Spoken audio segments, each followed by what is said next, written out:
तीन बेटियां। सरिता के घर में तीन बेटियां थीं। दो नौकरी करती तो एक पढ़ाई। अरे दवाई खत्म हो रही है, कोई है जो लेकर आएगा? तभी बड़ी बेटी रिया आ जाती है। हाँ पापा, ये रही आपकी दवाई। अभी खत्म होने में वैसे 2 दिन बाकी है। 2 दिन पहले ना बोले तो कौन सुनेगा? चिल्लाना तो पहले से पड़ता है ना कि सामान खत्म है। अच्छा जल्दी से छोटी चाय बना दे दीदी के लिए। जी माँ। और हाँ, पकोड़े तल लेना, बारिश का मौसम है, मजा आ जाएगा। मैं बाजार से आलू ले आती हूँ माँ, खत्म हो रहे हैं। घर का सारा काम बिल्कुल परफेक्ट चल रहा था। दोनों बेटियां पढ़ाई के बाद नौकरी कर रही थी और छोटी पढ़ाई, पिता की पेंशन और अपना मकान। लेकिन पास की कमला चाची। और रियासिया की माँ, तुम लोगों को कितने सालों से देख रही हूँ, परेशान ही देखा। भगवान एक बेटा दे देता तो। अब किसी जन्म का कर्म खराब रहा होगा चाची, जो लड़का नहीं हुआ। वैसे काश एक लड़का हो जाता। पास छोटी बैठकर पढ़ रही थी।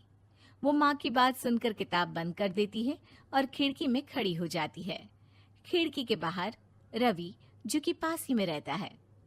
अरे छुटकी, क्या सारा दिन किताब में नजर गड़ाई रहती है? मैं नकल करना सिखा दूंगा, तू आराम से पास हो जाएगी। आजा, चलना, सब बाहर खेल रहे हैं।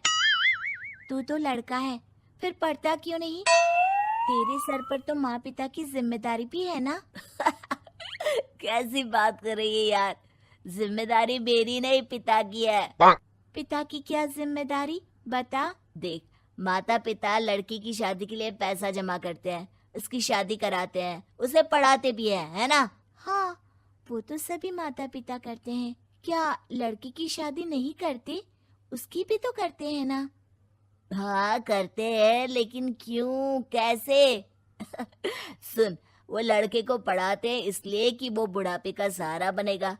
शादी करते हैं कि उसकी बीवी आकर घर संभालेगी। लेकिन बेटियों के लिए कोई स्वार्थ होता है? नहीं ना। तभी तो पैदा होते ही मुंह बन जाता है। अब तू सोच, तू किसी के घर जाए और वो तुझे देखकर मुंह बना ले तो कैसा लगेगा? वो तो पागल होते हैं। बेटियां जीवन भर माँ बाप के लिए सोच ले, लेकिन फिर भी वो उसे अपना नहीं मानते। बेटे दिन रात निखट्टू बने रहे, लेकिन उम्मीद उन लोगों से फिर भी बहुत होती है ना? चल छोड़ना, तू ये बता कि किस जिम्मेदारी की बात कर रहा था तू पिता की? अरे यही कि अगर बेटे को बुढ़ापे का सहारा और रिटर्न के रूप में देख रहे हैं तो इन्वेस्ट भी तो अच्छा करना चाहिए ना। छुटकी समझ जाती है कि समाज की सोच क्या है और चाहे जो हो जाए उसे किताब बंद नहीं करनी। तभी वहाँ बड़ी बेटी आ जाती है। माँ, अरे ओ माँ, ये ले मिठाई खा ले। क्या हो गया? लड़का पसंद आ गया क्या कोई? भाई ऐसा हो तो मिठाई ना ही खिला, चली जाएगी तो घर कैसे चलेगा? अरे लड़की को क्या जीवन भर बिठाने का इरादा है? तू बता बेटी, किस चीज की मिठाई खिला रही है? क्या हो गया? अरे पापा, आपको पता है ना, जिस डॉक्टर के अंडर में मैं काम कर रही थी, उन लोगों ने मेरे काम को देखते हुए मेरी स्कॉलरशिप पास करवा दी है। अब अस्पताल में ही क्लास चला करेगी, आगे की पढ़ाई भी और पैसे की कमाई भी। ये तो अच्छी बात है।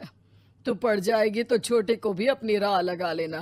बाकी मछली तो वैसे ही ऑलराउंडर है। तीनों बेटियों के बाद भी उन लोगों के घर किसी चीज की कमी नहीं थी। पापा, ये लीजिए कार की चाबी, मैंने आपके लिए कार ली है। अब आप कहीं भी जाएं तो अपनी कार से जाइएगा। अरे क्या जरूरत थी? जितना खर्च करोगी दहेज मांगने वालों के मुंह भी उतने ही खुल जाएंगे। तो हम दीदी की शादी ऐसे घर में करेंगे ही नहीं जहाँ शादी के लिए पैसे मांगने की जरूरत हो। अरे जो खुद खड़ा नहीं होगा वो हम लोगों के कंधे में क्यों शादी करेगा? क्यों पापा? अरे शादी में तो दहेज मैंने भी लिया था, तो क्या मैं तेरी माँ के कंधे पर हूँ? खुद की पेंशन है, बेटियां कमा रही हैं, मजे हैं। बस एक मलाल है कि बेटा नहीं हुआ। पापा, जब आपने बोला कि मजे हैं, मैं तभी समझ गई थी कि अगली लाइन में आप यही बोलेंगे कि मलाल है। कोई बात नहीं पापा, फिलहाल आप ये कार लेकर घुमाओ। माँ, तुम भी जाओ पापा के साथ। दोनों पति पत्नी बेटी की दी गई गिफ्ट कार में बैठकर घूमने निकल रहे थे कि पड़ोसी बोल पड़ता है। अरे भाई साहब, नहीं कार, यहाँ तो साइकिल भी बेचने की नौबत है। नजर ना लगाइए भाई साहब, जीवन में कार का सपना पूरा होना हम लोगों के लिए तो बहुत बड़ी बात है। हाँ हाँ, लाखों की कार हम हजारों की कमाई वालों के लिए कहाँ मुमकिन थी, ऊपर से तब जब कोई बेटा भी नहीं है। वैसे भाई साहब, आपकी साइकिल बिक क्यों रही है? भगवान की दुआ से तो आपके 4 लड़के हैं। हाँ हाँ, आपको तो हेलीकॉप्टर से घूमना चाहिए।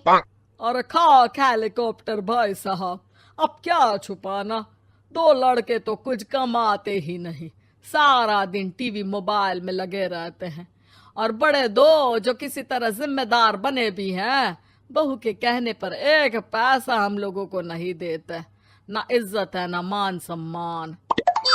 हाँ भाई साहब, भाभी बता रही थी, बहू के होते हुए भी नौकरानी की तरह सारा दिन लगी रहती है घर के कामों में। आप किस्मत वाले हैं भाई साहब, जो बेटियां घर के साथ साथ बाहर का काम भी पूरी जिम्मेदारी से संभाल रही हैं। हाँ वो तो है, लेकिन कब तक, एक ना एक दिन तो ससुराल निकल जाएंगी, फिर तो वही हम दोनों और वही पेंशन। आप लोग भी कौन सा संजीवनी बूटी खा कर आए हैं। चलिए चलिए जाइए, नई कार का मजा लीजिए। अच्छा ऐसा करते हैं, मेरी बहन के घर चलते हैं, काफी वक्त हो गया है मिले।